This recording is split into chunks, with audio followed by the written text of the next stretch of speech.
বুঝলে উজির, আজ কিছুদিন হলো একটা কথা আমি ভেবে ভেবে ভাব সাগরে ডুবে যাচ্ছি। কি সাগর জাহাপানা? ভাবছি তাদের দেশ জুড়ে একটা সৌন্দর্য প্রতিযোগিতার আয়োজন করব। ঠিক বুঝলাম না হুজুর, সৌন্দর্য আবার সাগর? হুজুর হুজুর, সাগর কিন্তু বেশ সুন্দর। চলুন না কদিন একটু সাগরের ধারে হাওয়া খেয়ে আসি, চলুন না। আহ, তুমি তোমার সাগরটা বন্ধ করো তো, যেটা বলছি সেটা শোনো। জি হুজুর। একটা সৌন্দর্য প্রতিযোগিতার আয়োজন করো। এই প্রতিযোগিতায় যোগ দিতে পারবে আমার অধীনস্থ সমস্ত রাজ্যের রাজা থেকে সাধারণ মানুষ পর্যন্ত, যে কেউ। বাহ, ভালো প্রস্তাব। যিনি সেরা হবেন তার জন্য থাকবে প্রচুর পুরস্কার। যেসব রাজ্য ভালো ফল করবে তাদের আমি ভরিয়ে দেবো, আর যেসব রাজ্য ভালো ফল করতে পারবে না তাদের রাজত্ব আমি কেড়ে নেবো। বেশ বেশ, আকর্ষণীয় সংবাদ। তবে ঘোষককে খবর দি, দুধকেও ডেকে পাঠাই। হ্যাঁ হ্যাঁ হ্যাঁ, সব রাজ্যে দূতকে পাঠিয়ে দাও, যত দ্রুত সম্ভব কাজ করো। জি আজ্ঞে জাহাপানা, এবার জমবে মজা।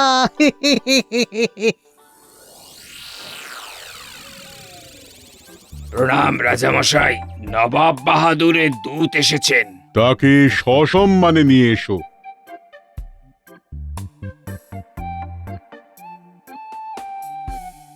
নবাব বাহাদুর বার্তা পাঠিয়েছেন, এই নিন মহারাজ। বেশ। নবাব বাহাদুরকে বলো খাম্বাজ রাজ্যবাসী সম্মানিত, তারা নিশ্চয়ই এই প্রতিযোগিতায় অংশগ্রহণ করবে।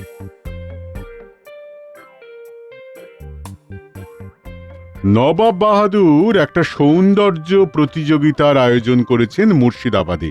সেখানে তার অধীনস্থ সমস্ত রাজ্যগুলি থেকে বেশ কয়েকজন যুবককে ওই প্রতিযোগিতায় অংশগ্রহণ করতে বলা হয়েছে। যিনি সেরা হবেন তার জন্য থাকবে প্রচুর পুরস্কার। যেসব রাজ্যের প্রতিযোগীরা ভালো ফলাফল করতে পারবে না তাদের রাজত্ব কেড়ে নেবেন বলে জানিয়েছেন নবাব বাহাদুর। প্রণাম মহারাজ, নবাবের দূত আপনার সঙ্গে সাক্ষাৎ করতে চান। নবাবের দূত এই সময়? কি কি কি কারণ হতে পারে বলো তো তোমরা?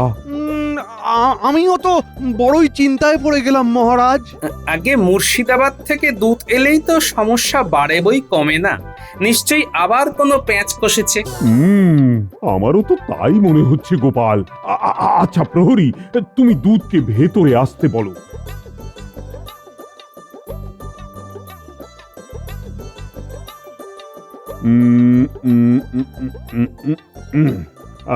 শোনো, 15 দিন পরে নবাব বাহাদুর এক সৌন্দর্য প্রতিযোগিতার আয়োজন করেছেন। সেখানে তাঁর অধীনস্থ প্রতিটি রাজ্যের যোগদান করাটা বাধ্যতামূলক। আর মুশকিলের কথা হলো, যদি আমরা এই প্রতিযোগিতায় অকৃতকার্য হই তাহলে আমাদের সমূহ বিপদ। আর আর এই নিয়ে না আমি যথেষ্ট আশঙ্কায় রয়েছি। মহারাজ, মানে আমাদের মধ্যে সুন্দর স্বাস্থ্যবান কে রয়েছেন সেটা ভেবেই তো আমি কুল পাচ্ছি না। কি মুশকিল। আমি বলি কি, আজকের মতো সভা এখানেই শেষ হোক। গোপাল, ও গোপাল, তুমি কিছু একটা ভাবনা চিন্তা করো। মানে তুমি তো আমাদের অনেক বিপদের হাত থেকে বাঁচিয়েছো, তাই তোমার উপর একটা আলাদা ভরসা আছে। ঠিক আছে মহারাজ, আমিও ভাবছি, আপনিও ভাবুন। গোপালই সব। দাঁড়াও দাঁড়াও, দেখাচ্ছি মজা। এমন একটা জব্বর মতলব ভেজেছি না, মহারাজের মোহরগুলো সুরসুর করে আমার ট্যাঁকেই এসে যাবে, তাও আবার এই সৌন্দর্য প্রতিযোগিতাকে কেন্দ্র করেই। মহারাজ, তাহলে আমরা সবাই ভাবি কি করা যায়। হ্যাঁ হ্যাঁ, ভাবো ভাবো। আজকে বিকেলে আবার রাজসভা বসবে, তখন আবার এই নিয়ে আলোচনা হবে। এখন সবার ছুটি।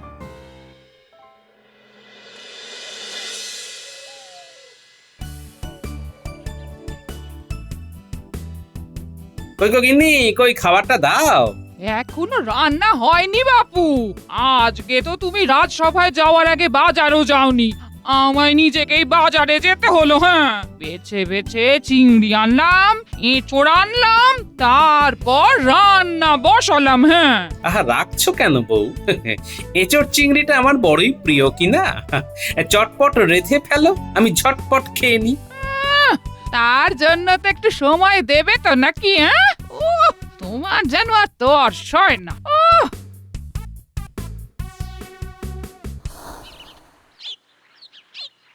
আমিও বুঝতে পারছি না সবাইকে একসঙ্গে সুন্দর কিভাবে বানানো যায়। আর আমার রাজ্যে কেই বা এমন সুন্দর সুপুরুষ আছে যাকে ওই প্রতিযোগিতায় পাঠানো যেতে পারে। মহারাজ, বীরত্বেই লুকিয়ে থাকে পুরুষের আসল সৌন্দর্য, আর পুরুষের দেহে থাকে সেই তেজ, সেই শক্তি। তাই ওই দেহ সৌষ্ঠব প্রতিযোগিতায় যোগদান করার জন্য আমি সবচেয়ে উপযুক্ত ব্যক্তি। মহারাজ, অভয় দেন তো বলি প্রকৃত রূপ থাকে বিদ্যায়, আর সেই বিদ্যা থাকে আমাদের মনে প্রাণে। তাই বিদ্বানদের আলাদা রূপ থাকে, তাই আমিও উপযুক্ত ব্যক্তি। সব সভাসদ বলেন দেখো সৌন্দর্য দেহের মধ্যে। আমি তো বাবা রূপ খুঁজে পাই আমার লেখা পদ্যে। আমি বলি কি, ঘৃত কুমারী মাখলে সৌন্দর্য বাড়ে বই কি। আপনাকে আর কিচ্ছু বলতে হবে না। মুশকিল হলো আমার তো আর সে বয়স নেই। তা থাকলে এই সৌন্দর্য প্রতিযোগিতায় একবার নাম দিতাম। মন্ত্রী মশাই, আপনি এখনো একবার চেষ্টা করে দেখতে পারেন। এখনো আপনি যুবকের ন্যায় সুন্দর। আর এটা তো সত্যি, নবাব বাহাদুরের সাথে তো আপনি কুটকচালি করেন, সেটা তো আমরা সবাই জানি। ঠিক, আমরা এটা বারবার প্রত্যক্ষ করেছি। তাই বলা যায় না আপনি দেহ সৌষ্ঠব প্রতিযোগিতায় সেরা শিরোপাটা পেয়ে গেলেও যেতে পারেন।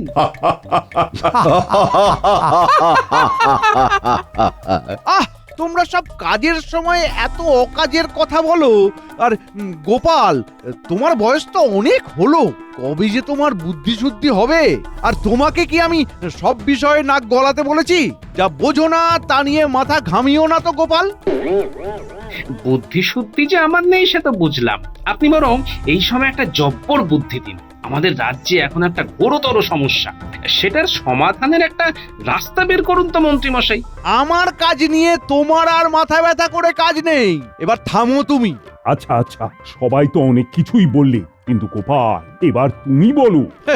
ও আর কি বলবে মহারাজ, ওকে দেখলেই তো একটা চলন্ত কুমড়ো মনে হয়। এবার আর নবাব ওকে ছাড় দেবেন না। সারাদিন এত খেলে তো ওই কুমড়ো হবেই। মহারাজ, আমি তো শুধু খাবার খাই, কিন্তু মন্ত্রী মশাই তো এত রোজগার করেন, তাও খেতে পারেন না।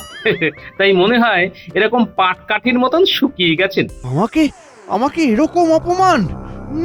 মহারাজ, গোপালকে সুন্দর হতে হবে, আর তার একমাত্র উপায় হলো ওর বেতন কমিয়ে দেওয়া।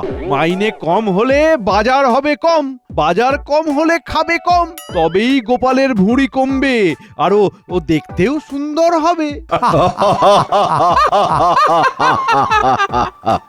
আহ মন্ত্রী, শুধু গোপালের পিছনে লাগলেই হবে না, সমাধানটাও তোমাকেই করতে হবে। আজ্ঞে মহারাজ, সমাধানটা খুব সহজ। আমার জানা একজন ভালো কুস্তিগীর আছেন, তার একটা আখড়া আছে। আমি বলি কি, রাজসভার সবাই সেখানে নাম লেখাক, সেখানে সবাই অভ্যাস করুক। হ্যাঁ, সবাই মানে? হ্যাঁ, সবাই। ওখানে গিয়ে যে সবচেয়ে ভালো ফল লাভ করবে আমাদের এখান থেকে সেই যোগ দেবে নবাবের সৌন্দর্য প্রতিযোগিতায়। বাবা বাবা বাহ, এই তো খুব ভালো প্রস্তাব। এই না হলে আমার মন্ত্রী।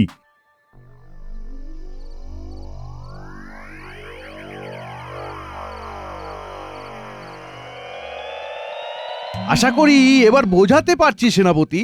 তোমাদেরকেও সকলকেই বলছি, এ ব্যাপারে আমাদের যথেষ্ট সাবধান হতে হবে। ও আপনি চিন্তা করবেন না মন্ত্রী মশাই, আমি আপনার সব কাজে আগেও যেমন ছিলাম এখনো সেভাবেই থাকবো।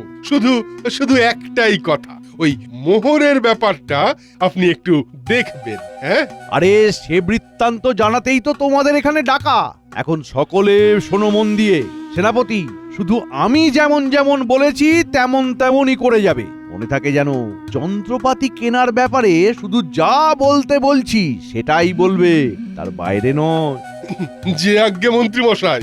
মনে রাখবে, তুমি কিন্তু রাজামশাইকে শুধু টাকার কথাই বলবে, যেমন ভাবে আমি বলেছি। আর বটা ঘটা কি করতে হবে তোদের তো সব বুঝিয়েই দিয়েছি।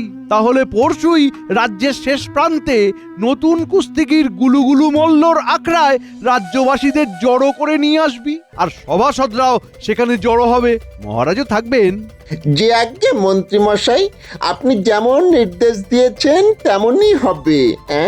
কিন্তু সকলে খুব সাবধান। ঘটা, তুই সেনাপতি থুড়ি কি জানো, হ্যাঁ, গুলুগুলু মল্লর ছদ্মবেশের দিকে নজর রাখবি। বাকি যা যা বললাম মনে থাকে যেন সবার। আর আমি ওই ছদ্মবেশে থাকাকালীন কয়েকদিনের জন্য রাজসভা থেকে ছুটি নিয়ে নেব। হ্যাঁ, এটাই করতে হবে। কই হে মন্ত্রী, কই তোমার বেয়াম্বি? আগে রাজামশাই তিনি এলেন বলে। এই তো এসে গেছে ব্যামবীর গুলুগুলু মল্ল। শোনো, তোমাকে সবকিছুই জানানো হয়েছে, এই ব্যাপারে তোমার বক্তব্য আমাদের জানাও। মহারাজ, মন্ত্রী মশাইয়ের মারফত আমি সমস্ত ব্যাপারটি অবগত হয়েছি। এই গুলুগুলু যখন আছে তখন আপনি কিচ্ছুটি চিন্তা করবেন না। এই সকলের চেহারা সুন্দর করার দায়িত্ব আমি নিলাম। আপনি শুধু কতগুলো ওই জিনিসের ব্যবস্থা করে দেবেন। বেশ বেশ বেশ, যা যা লাগে মন্ত্রী মশাইকে জানিও, উনি সব ব্যবস্থা করে দেবেন। কিন্তু মনে রেখো, এ রাজ্যের সম্মান বজায় রাখতে হবে আমাদের। নবাব বাহাদুর কিন্তু কাউকে ছেড়ে কথা বলবেন না। এবার বলো তো, তোমার কি কি লাগবে? আগে মহারাজ, ওই সবার জন্য ওই কিছু মুগুরের প্রয়োজন, ছোট বড় সেগুলো কিনতে হবে। হ্যাঁ, বলো বলো, কত মোহর চাই তোমার? সব মিলিয়ে ওই 10,000 মোহর লাগবে। হ্যাঁ, 10,000। সে কি, এত মোহর কি কাজে লাগবে? গোপাল, রাজ্যের সম্মান বলে কথা, তুমি আর এর মধ্যে ঠুকো না তো। ওই ব্যাপারটা আমি মন্ত্রীর ওপরেই ছেড়ে দিয়েছি। মন্ত্রী, খাজাঞ্চিকে বলো গুলুগুলুর যা যা লাগবে যেন দিয়ে দেয়। আর গুলুগুলু সবাইকে স্বাস্থ্যবান সুন্দর করে তোলার দায়িত্ব কিন্তু তোমার। কিছু একটা তো আছে, এই গুলুগুলোকে কোথায় যেন দেখেছি। ঠিক আছে, আমার নামও গোপাল, আমি তো বের করবই রহস্যটা কি।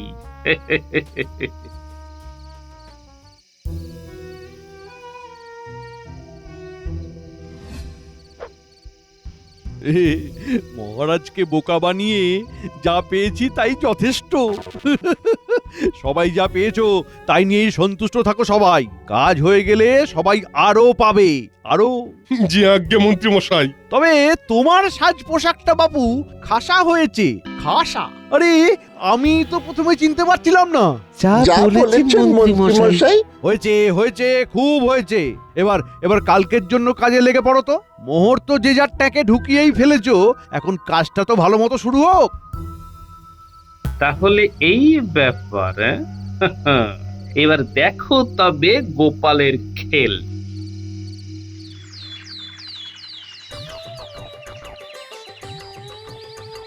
গোপাল দাদু, গোপাল দাদু, আর তোদের সাথে কিছু কথা আছে আমার। কি কথা দাদু? বলছি, শোন। কিরে, সব মনে থাকবে তো? ভুল হবে না তো? হ্যাঁ, সব মনে থাকবে দাদু, কিচ্ছু ভুল হবে না। বেশ, সকলের মনে থাকে যেন।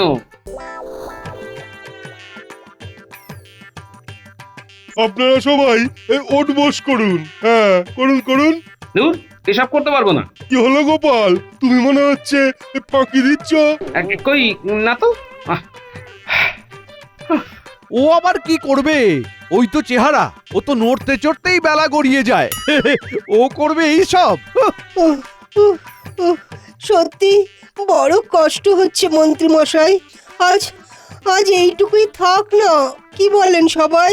আজ প্রথম দিন তো, আজ না হয় একটু কমই হোক। তাই হোক, কাল আবার অভ্যাস করা যাবে। চলো সকলে। গোপাল, আজ বড় ছাড় পেয়ে গেলে তুমি, কাল আবার দেখা হবে। বাবা, এ বড় শক্ত ঠাঁই।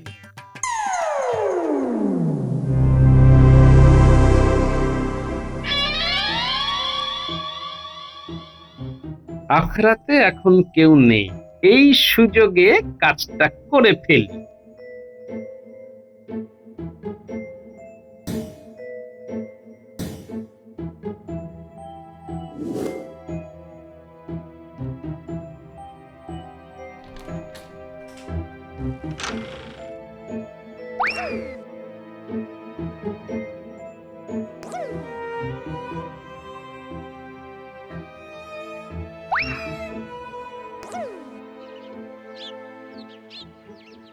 কিরে, সব ঠিক আছে তো? সব কাজ ঠিক মতো করেছিস তো? হ্যাঁ গো গোপাল দাদু, তুমি যা যা বলেছো আমরা ঠিক তাই তাই করে এসেছি।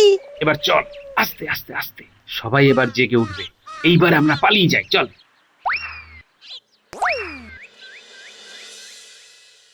তার তো আজকেও দেরি, আপনারাই দেখুন না, তার এখনো এখানে এসে পৌঁছানোর নাম নেই। না না না না না না, মহারাজ মহারাজ, এর তো একটা বিহিত আপনাকে করতেই হয়। ওই তো গোপাল এসে গেছে, কিন্তু কি হচ্ছে কিছুই তো বুঝতে পারছি না। মানে তো গা চুল করছে কেন? এই, তাহলে তাহলে সকলেই এবার এসে গেছে, নাও নাও শুরু করো সব। মন্ত্রী মশাই, আজ কিন্তু আপনাকেও পংক্তিতে দাঁড়িয়ে অভ্যাস করতেই হবে। গোপাল, নিজের চরকায় তেল দাও তো। নেহাত মহারাজ আছেন তাই কিছু বললাম না। আরে আরে আরে আরে কি কামড়ালো?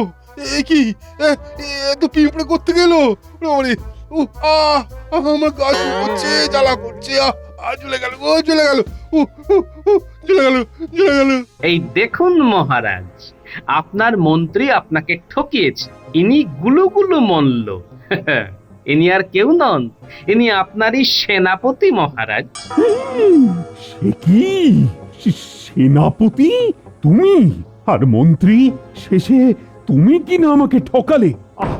এই ছিল তোমার মনে, তাই তুমি আমার কাছে ছুটি নিয়েছিলে বেশ কিছুদিন। শুধু তাই নয় মহারাজ, আমার প্রথমেই সন্দেহ হয়েছিল মন্ত্রী মশাইয়ের চক্রান্ত এসব আপনার কাছ থেকে 10,000 মোহর হাতানোর জন্য। কি আজে বাজে কথা বলছো গোপাল? মহারাজ, এসব মিথ্যে। মন্ত্রী, তোমার অপরাধ ক্ষমার অযোগ্য। এই এই কে আছো? বন্দি করো এই মিথ্যুক মন্ত্রী আর সেনাপতিকে।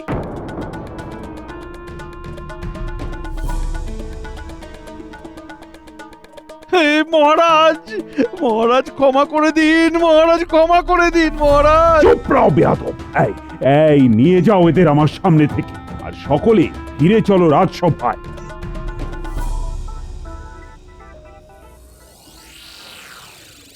প্রণাম মহারাজ, আপনি আমাকে জরুরি তলব করেছেন?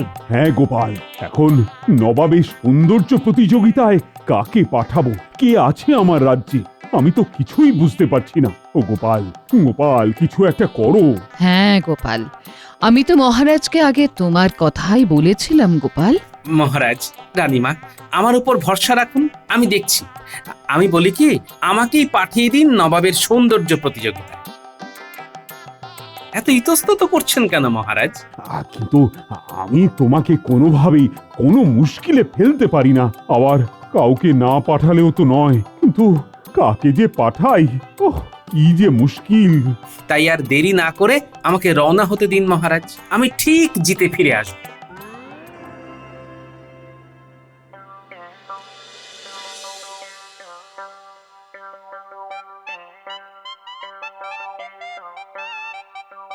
প্রণাম নবাব বাহাদুর। কি ব্যাপার গোপাল, তুমি এখানে কি করছো? গোটা কৃষ্ণনগরে কি সুপুরুষ ছিল না, তোমাকে আসতে হলো? হ্যাঁ, কি ব্যাপার বলো তো? সুস্থ সুন্দর অনেকেই হয় নবাব বাহাদুর, কিন্তু সত্যিকারের সৌন্দর্য থাকে মনে আর মস্তিষ্কে।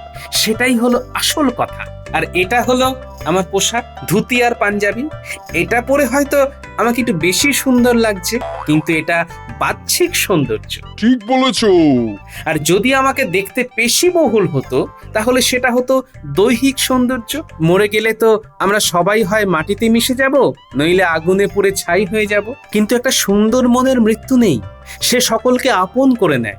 তাই মৃত্যুর পরেও একজন সুন্দর মনের অধিকারী লোকে মনে রাখে। বাহ গোপাল, বাহ, বেশ বলেছো। আসল সৌন্দর্য থাকে মনে আর মস্তিষ্কে। এটা না হলে গোপাল, উজির জি হুজুর। আমি খামবাজ রাজ্যের অধিবাসী। সবাই বলে আমি নাকি খুব সুন্দর দেখতে। আজ আমি উপলব্ধি করলাম বাইরের চাকচিক্যে কিচ্ছু নেই, মনটাই আসল। আমি ঘোষণা করছি আমার অধীনস্থ সকল রাজ্যের মধ্যে এই সৌন্দর্য প্রতিযোগিতায় সেরা সুন্দর মানুষ হলো গোপাল। তুমি ঘোষণা করে দাও উজির। আর গোপাল, তোমার তুলনা তুমি। বলো বলো বলো, তুমি কি চাও? আমার নিজের জন্য কিচ্ছু চাই না নবাব বাহাদুর। আমি চাই আমাদের রাজ্যে কৃষকদের এবছরের সমস্ত খাজনা মুকুব করা হোক। বেশ বেশ, তাই হবে গোপাল। তুমি আজ আমার অতিথিশালায় বিশেষ অতিথি হিসেবে থাকবে। প্রণাম হুজুর।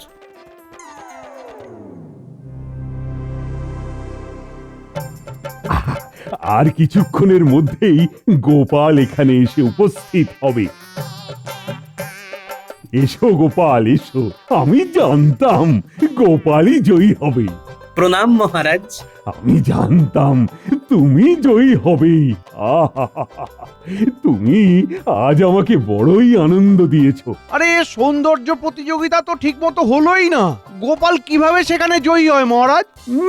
সে তোমার মাথায় ঢুকবে না মন্ত্রী। তুমি তো চিরজীবন গোপালকে হিংসে করেই গেলে। তুমি তোমার মনটা আগে পরিষ্কার করো, সুন্দর করো, তারপর এর মানে বুঝবে। গোপাল গোপাল আমাদের সকলের, এই রাজ্যের মুখ উজ্জ্বল করেছে। এখন মেনে নাও, গোপালই সেরা। জয় গোপালের জয়, জয় গোপালের জয়।